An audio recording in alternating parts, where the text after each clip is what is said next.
So, hello and welcome back to another lecture on Introduction to Soft Matter.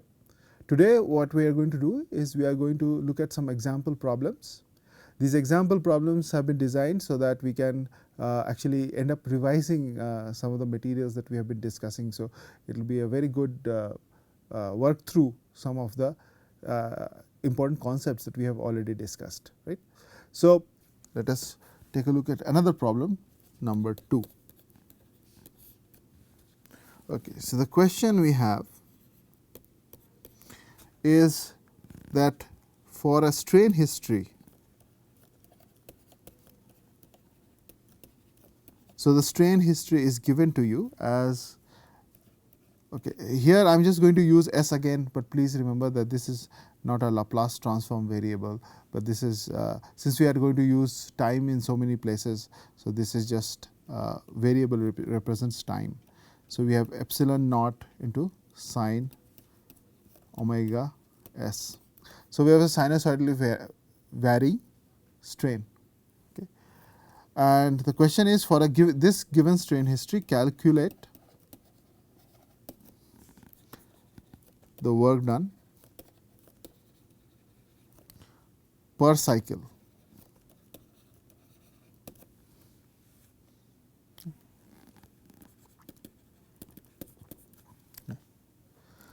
So, now let us try to solve this particular problem. So, this is given to us as the input, and recollecting from the material that we have already discussed for sinusoidal strains and sinusoidal stresses, is that this input will create an output in the for the stress, which is also going to vary in time. But now the expression for this will be given by epsilon naught g dash of omega sine omega s plus g double dash omega cosine of omega s. And once again, g dash and g double dash have the same meanings that we have used in the class before, right. So, we are already familiar with these variables. Okay. So, now the work done on a material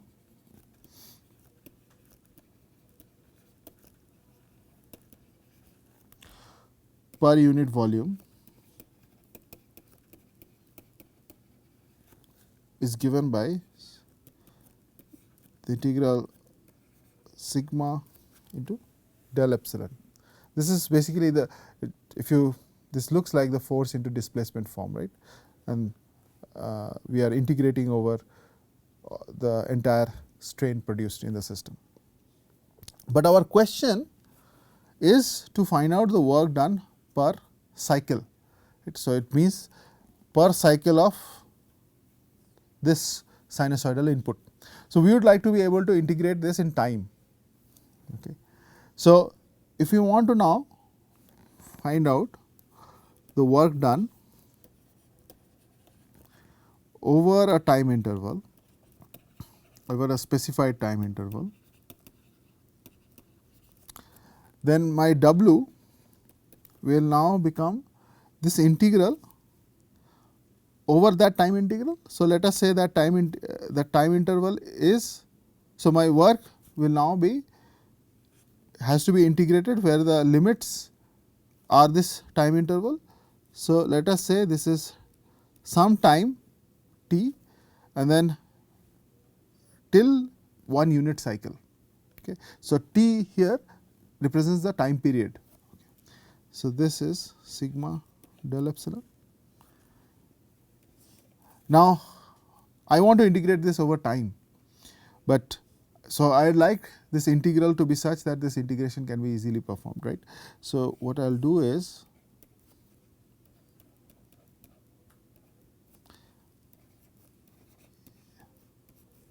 you can change the integral to this particular form, where s represents a time variable. Okay. And let me also clarify that where, okay, just use it right here, where t is the initial time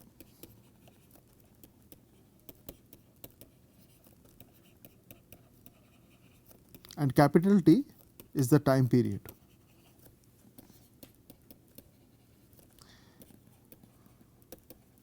Time period of the sinusoidal oscillation or the input, right, such that so T is basically equal to 2 pi by omega. Omega is the frequency of the input. And without loss of generality,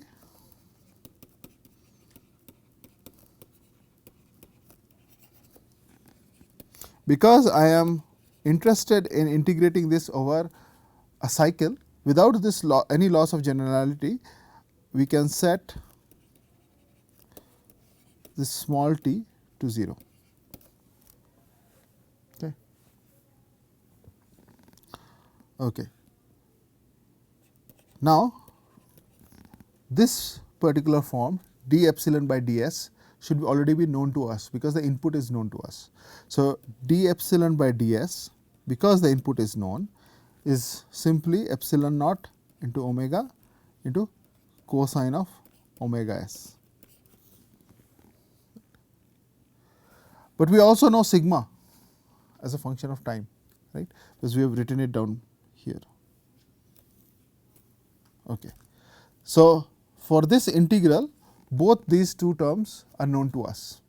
So, we can write down the expression for work as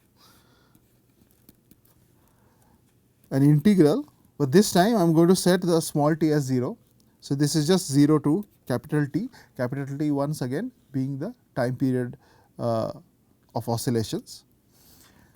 And here I will have, if you multiply all of these, you will have omega epsilon naught square g dash sine omega s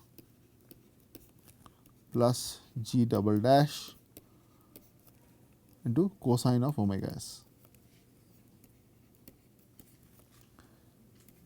And there is one more cosine here.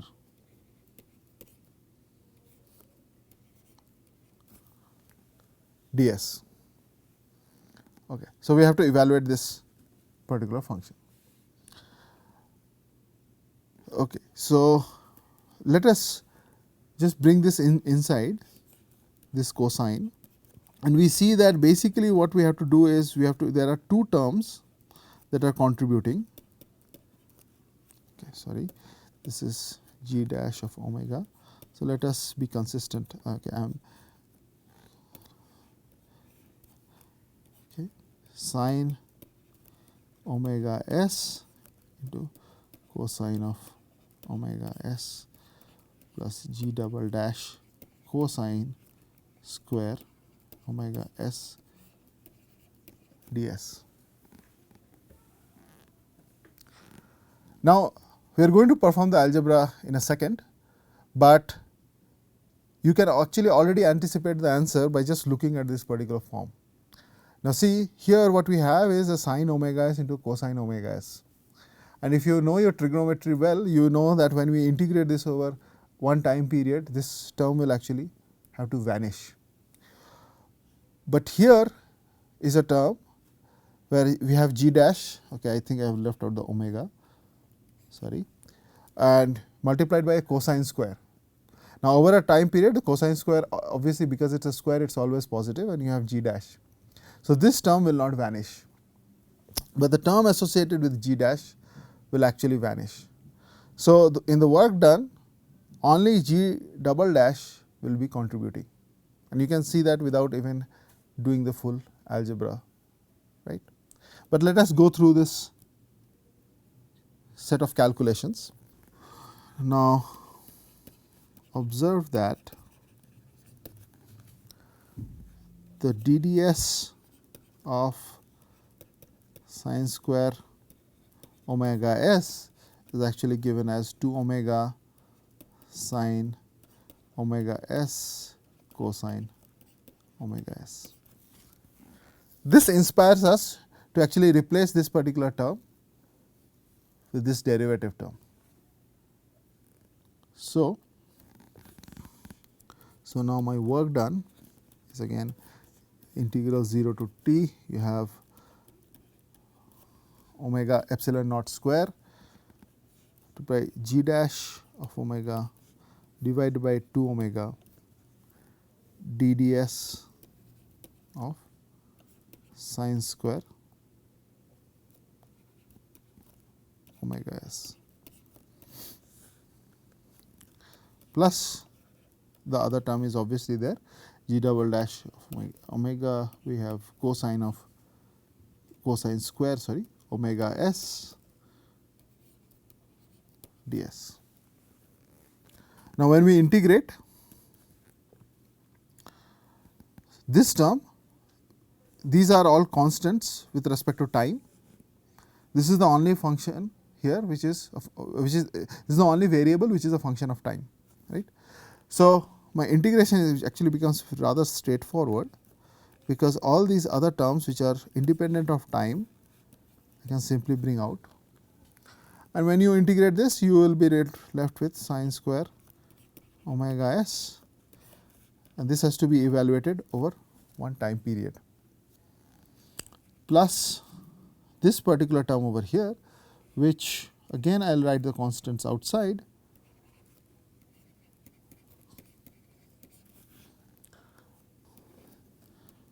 t, and I suggest that using trigonometric identities we convert this to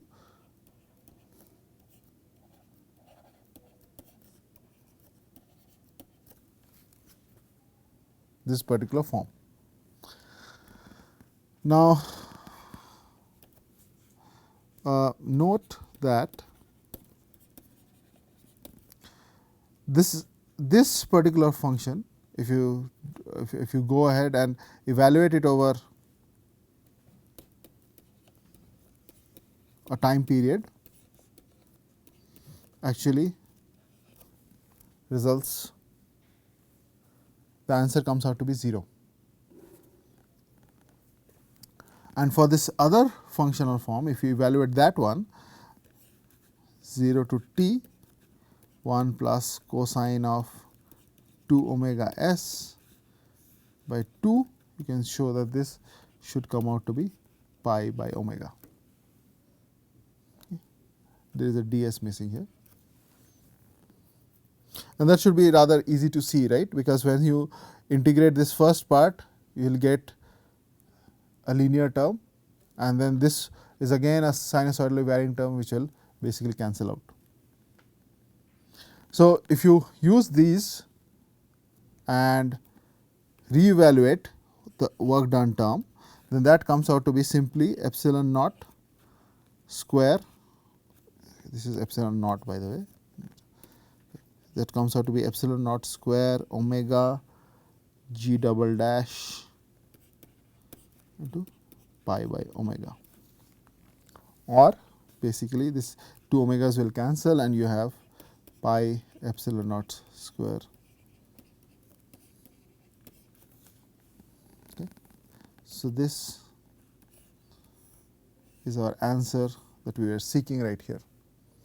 So, as we had when we had started out with the problem and we had not even finished the full integration, we had already said just by using our trigonometric understanding of trigonometry that this first term is going to drop out and the second term is the one which is going to contribute to the work done, right. And surely that is what we see, we only have the g double dash term here and the g dash term does not come. Now, also notice that there is no explicit dependence on omega in here, but the dependence on omega is contained in the dependence of g double dash on omega. The other important thing is that in the very beginning when we had discussed sinusoidal oscillations and work done, then we had said that the work done on a solid body is fully recoverable, right. That is what the pure elastic or a classical elastic solid is supposed to do.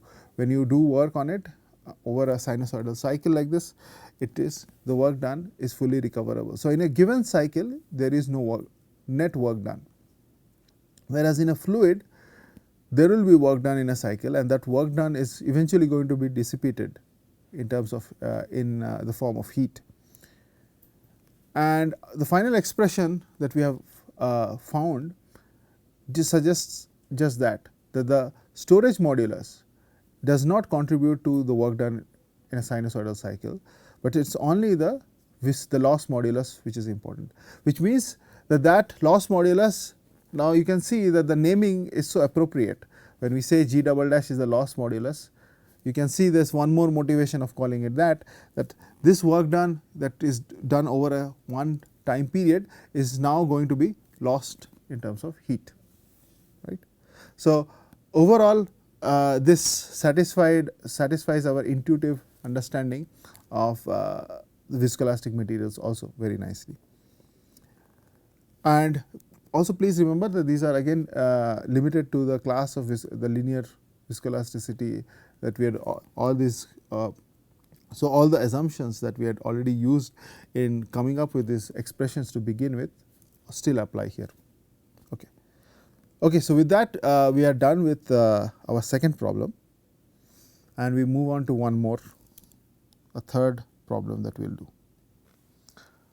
I will write down an expression, and the task is to figure out if the expression is correct. Okay. So, evaluate whether the following relationship is possible.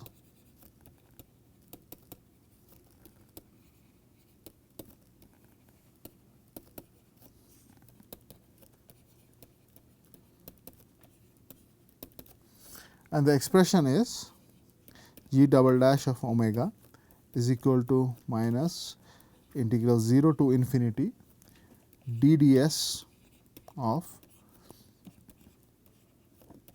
delta G s sine omega s ds. Okay. So, to figure this out whether this expression is indeed correct or not, we will go through the process we have sort of seen before. So, we have seen before, or we have seen earlier, that for an input, a sinusoidal input, epsilon s is equal to epsilon naught sine of omega s. When you apply that, then you end up getting an expression for the loss modulus as omega times 0 to infinity delta G s cosine of omega s ds. Okay. This is something that we have already seen before.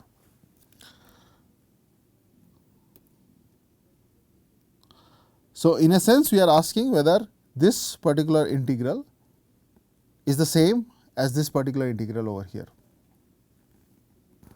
So, to evaluate this, let us go back to our basics, and we will write down the expressions for the stress that we had found. And we know that the stress can be written as this particular function form if the stress relaxation function is known.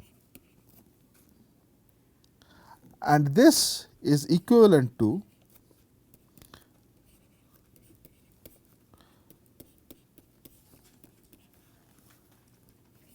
integral 0 to t, where you can switch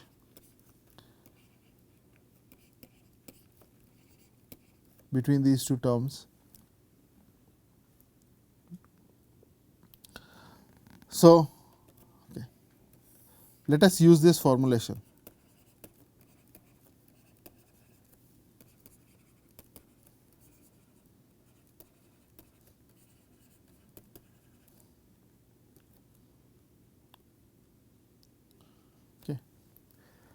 and we already know that in order to get an expression for G double dash, we had assumed a particular form for the stress relaxation function.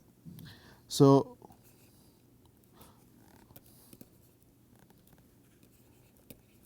we will assume that GT, okay, sorry, we will assume that GT can be written as some G infinity plus delta G T, where the second part decreases to 0 as time goes to infinity. Now,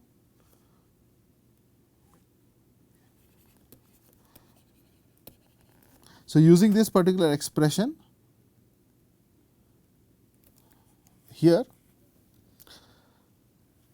so we have already said we will use this particular formulation. When you insert this over here, the derivative will only account for the second term. Right. So, the derivative of GT will only involve the delta G, right, and not involve G infinity. So, we can write sigma t is equal to G 0 epsilon t plus integral 0 to t ds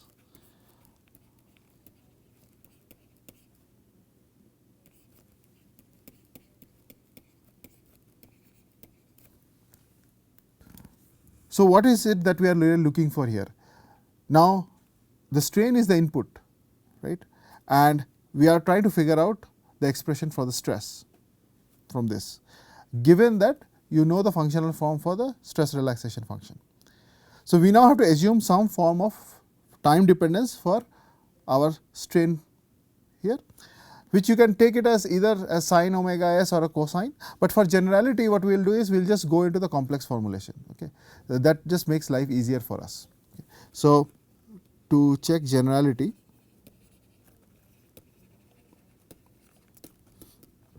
we will use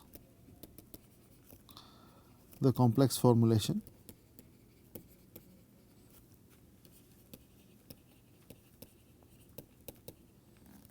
which means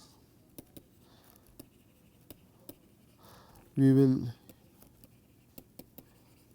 use epsilon t as some epsilon naught e to the power I omega t, right. So, let us go ahead and replace that in the above expression.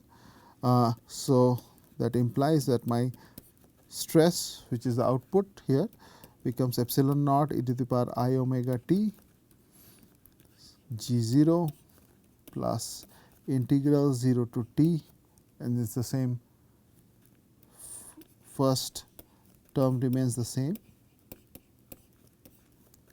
And now, for epsilon t minus s, we have to write minus I omega s ds. It is t minus s here, but I have already taken this e to the power I omega t out. So, that takes care of that. And we had stated earlier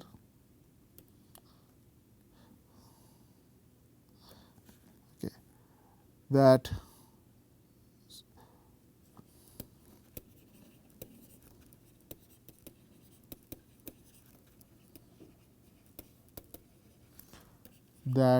delta g t is such a function that it goes to 0 as t goes to infinity. So, basically this functional form has to be such that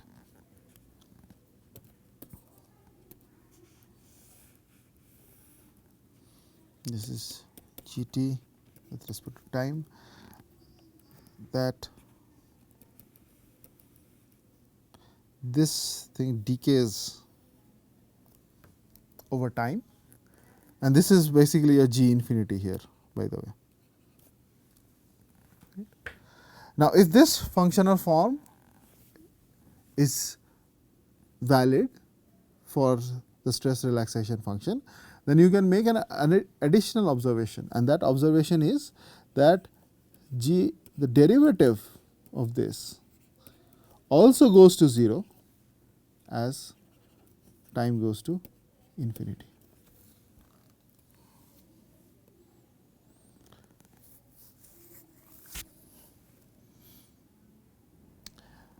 Now, you also to make an additional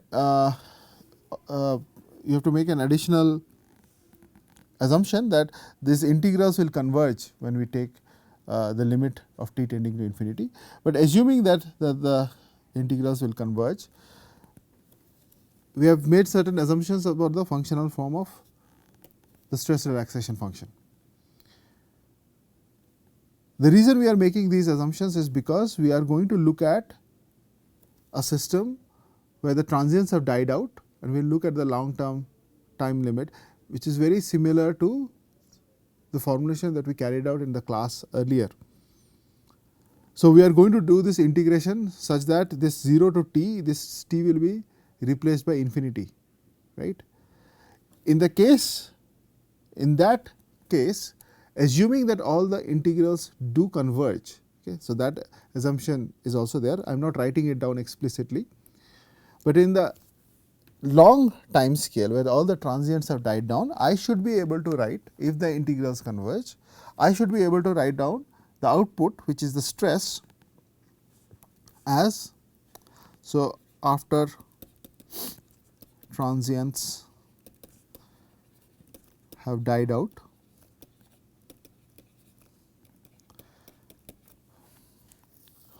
I should be able to write my stress as some complex modulus multiplied by my input,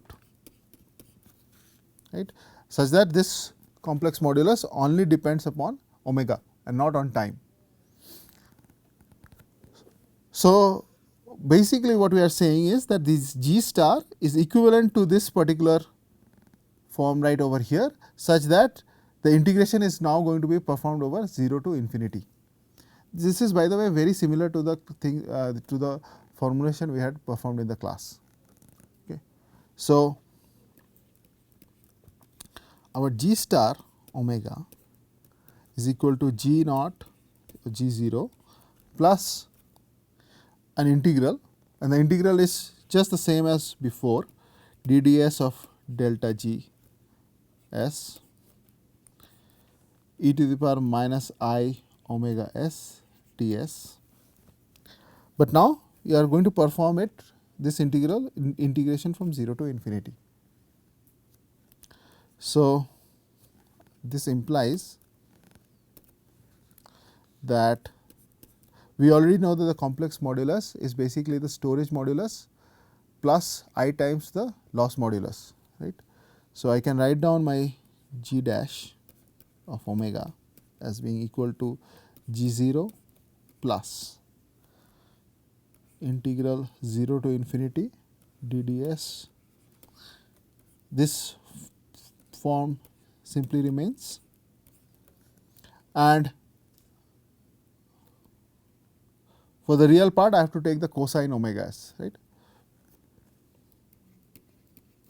cosine omega, sorry, omega s ds.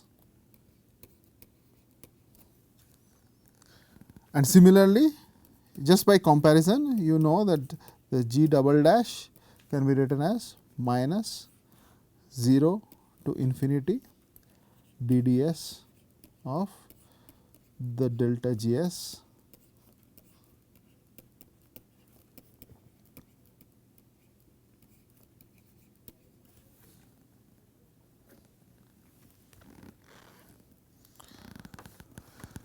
I do not know this particular form because this delta G has not been given to me.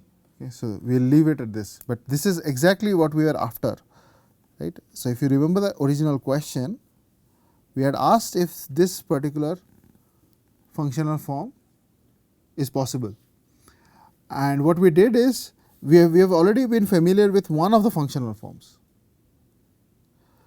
but we went ahead and we chose a different representation for our stress, and we carried out the exact same sequence of steps that we had carried out in the class before for getting our evaluating our complex modulus. And when you do the same set of steps, just because you chose a different expression for sigma t to begin with, you will end up with this particular expression, which we know is equivalent to the other representation as well. So, we know that this relationship is valid, and we also know the conditions under which this is valid, right. Okay. So, the purpose of this particular exercise was to show you that there are different forms of g dash and g double dash that can be written, and it's just because if you encounter a different form, you should not get confused and think that it is incorrect. Okay. So, with that we have ended our problem 3.